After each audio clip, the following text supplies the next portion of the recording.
माहिर कानून एतजाज़ अहसन ने वाज़ेह किया है कि आइन के आर्टिकल 51 की शिक 6 वाज़ेह है कि मेंबरान जिस पार्टी को ज्वाइन करेंगे उनको नुमाइंदगी के तनासुब से मखसूस नशिस्तें मिलेंगी। ये कहीं नहीं लिखा कि वो सिर्फ पार्लिमानी पार्टी को ज्वाइन कर सकते हैं। एतजाज़ अहसन ने इलेक्शन कमीशन और चीफ इलेक्शन कमिश्नर को आइन शिकनी के जड़ करार दे दी।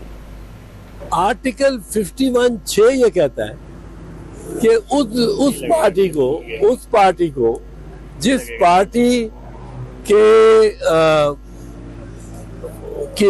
मेंबर आ गए हैं असेंबली में, उनको उतनी सीटें मिलती हैं, उस तनासब में सीटें मिलनी है जिस तनासब में उनकी नुमाइंदगी है।